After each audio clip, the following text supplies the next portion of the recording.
11 April প্রথম দফার vote শেষ দিন মনোনয়নপত্র জমা দিলেন কোচবিহার এবং আলিপুরদুয়ারের বিজেপি প্রার্থীরা। দ্বিতীয় পর্যায়ে ভোট যে 3 কেন্দ্রে সেখানেও বেশ কিছু প্রার্থী মনোনয়নপত্র জমা দিয়েছেন।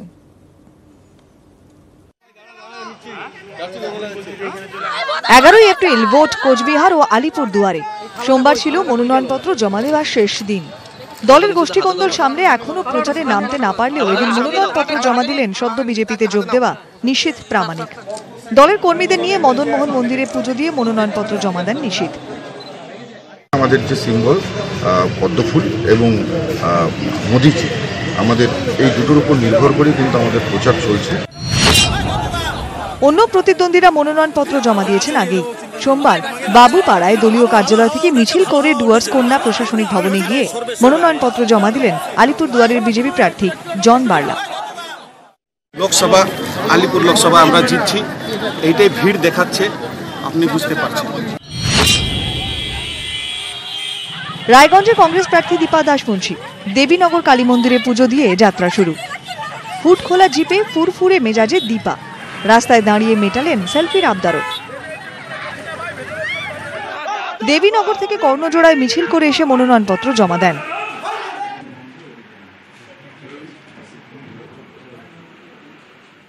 শ্রী প্রিয়রঞ্জন দাসমুন্সীর হাত ধরে এখানে কংগ্রেসের জয়যাত্রা শুরু হয়েছিল এবং আজকে আবারও রায়গঞ্জের মানুষ প্রমাণ করলেন যে রায়গঞ্জের মানুষ কংগ্রেসের সাথেই আছে।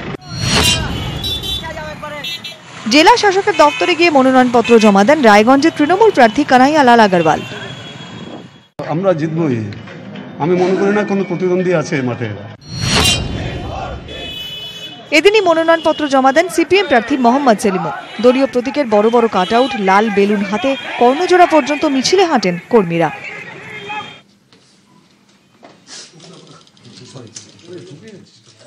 দেশের দশাকে দুরবস্থা থেকে দূর করতে দিশা পাল্টাতে হবে।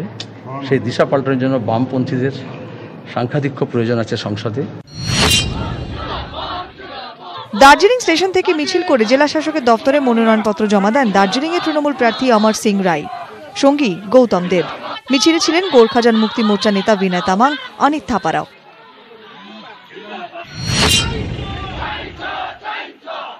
পাহাড়ি তৃণমূল বিজেপিকে হারাতে কথা ছিল ভোট হবে ত্রিমুখী, তবে জোটের জট কাটেনি। আলাদা করে প্রার্থী দেয় সিপিআরএম কংগ্রেস। সোমবার মনোনয়নপত্র জমা দেন দার্জিলিংয়ের সিপিআরএম প্রার্থী আর বি রায়।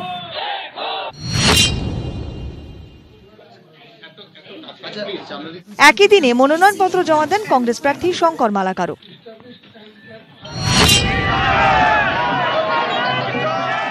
মনোনয়নপত্র জমা দেন জলপাইগুড়ির বিজেপি প্রার্থী জয়ন্ত রায়, সিপিএম প্রার্থী ভগীরথ রায় এবং কংগ্রেস প্রার্থী মণি কুমার দার্নাল। লড়াই জমে উঠেছে। ভোট ময়দানে নেমে সব দলের দাবি জিতবে তারাই। প্রথম দফার মনোনয়নপত্র পেশের সময়সীমা পেরোতে উত্তেজনার পারদ যেন আরও চড়ল। নিউজ 18 বাংলা।